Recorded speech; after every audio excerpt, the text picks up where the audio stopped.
If you want to learn how to make authentic, real pumpernickel bread, then this video is for you. We're only using 3 ingredients. We're not using any molasses or cocoa or sugars or any other ingredients that really traditionally don't belong in pumpernickel bread.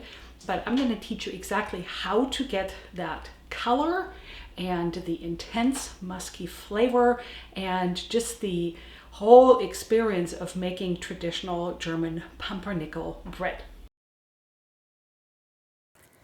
I always like to get started with milling my own grains.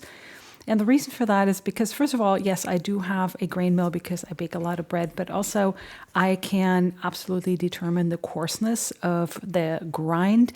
I'm not bound to whatever I can get. However, I'll leave some links for you below in the description box where you can find cracked rye grains.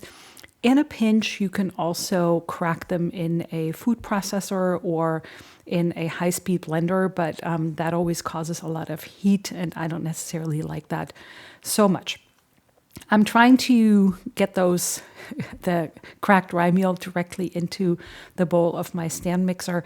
And again, this step is not necessary. You can completely buy your own cracked grains or wherever you can source them and proceed from there. You can probably also use rye meal. However, one of the hallmarks of a really good authentic German pumpernickel bread is that it is a fairly coarse grind. Once I have that, and the full recipe is also linked in the description box below, so no need to take any notes, you can just watch here, is to add boiling water to a portion of the cracked rye meal that we need for the entire recipe. So here it is. And I'm adding the boiling water to it. This will crack open the grains and does a lot of things for this pre-ferment. And we're going to let that sit overnight for up to 16 hours. And I'm just mixing it up so it is completely wet, no dry spots in there. And then I will cover it. I'm also, in the linked recipe, I'm going to give you a sample timeline so you have an idea how long this whole recipe will take.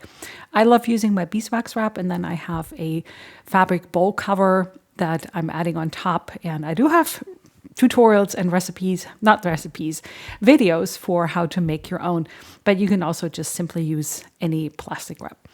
The next morning or mid-morning, whenever the 16 hours were up, I have a fairly dense dough here, and we're going to make it even denser by milling some more cracked rye grains. And again, if you're purchasing, then you just weigh them out and add them to your pre-dough, your pre-ferment. But I'm going to go ahead and mill my own cracked grains right into this bowl. And yes, it doesn't fit quite underneath my grain mill here, but that's okay. I can just hold it because it's pretty fast to do this. And this sits on top. This is what it looks like. Now we need to add some salt. We didn't add that earlier.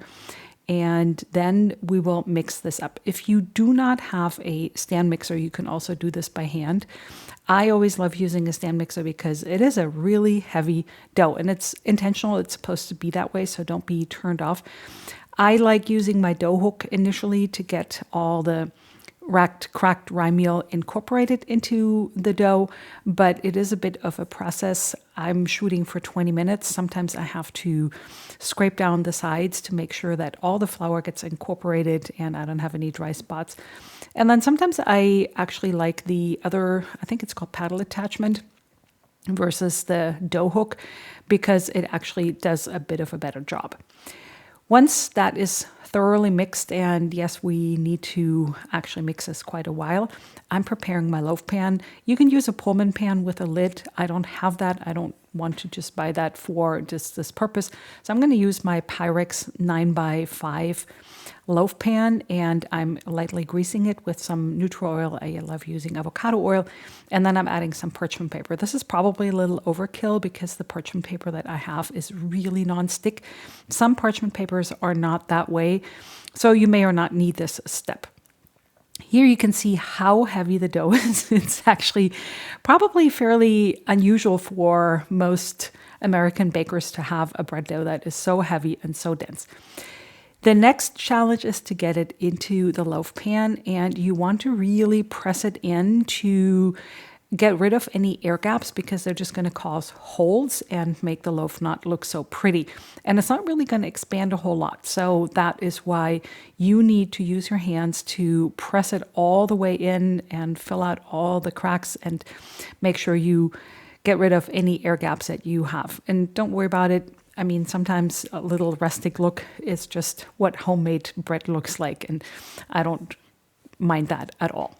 I like to smooth out the surface, and everything is really sticky today, so that I have a very nice smooth top. And you can also grease the top a little bit if your parchment paper is not the kind that I have here. And then I fold over the parchment paper because I want to create a really good seam before I'm adding my foil. And the foil acts as a lid, but the foil also helps to trap the steam in there because ultimately this bread is actually more steamed than really baked at a high temperature. And this is why we need to bake it for so long.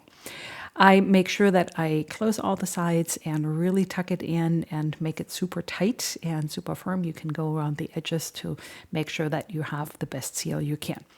We're starting with a cold oven and setting the temperature to 300 degrees, which is already pretty low. And we will bake this for 45 minutes or so before we lower the temperature to 200. And that is pretty low. So it's going to bake for 16 to 24 hours. You can see that it did have a bit of a dome on it. So there was a bit of a rise, not as much as you would get with a regular sourdough or yeast bread. But once the bread comes out of the oven, I need to remove it from the loaf pan because I want it to cool down and all the moisture to release. You can lift it out on the parchment paper, and yes, there is a bit steam coming out. It is very hot. I'm going to use just my bread knife to push it off the parchment paper. And the next step is to let it completely cool down before we move on to the next step. And here is the bread. It's actually really challenging to not want to do something with it. The next challenge is to not cut it for 48 hours, but rather wrap it in some plastic paper, plastic bag or something really tight because the bread needs to set and needs to really develop before you can cut it. After 2 days, finally, here is the moment where you can cut it, and you do need a good bread knife or maybe a bread cutting machine, but this is what the bread looks like. You can see that I did have some little air gaps there, but again, I don't mind that so much because ultimately it is a home-baked bread and it is so yummy, so good. I hope that you'll give this a try. I hope that you won't be turned off by the lengthy process. It really is little hands-on, but just a lot of patience, but you'll be rewarded with an extremely amazing bread that tastes so good with all sorts of cheeses and cold cuts. And one of my absolute favorite ones is a smoked trout pate. I'll be linking the recipe in the description below. Let me know if you have any questions or comments. Thank you so much for watching, and I'll see you in the next video.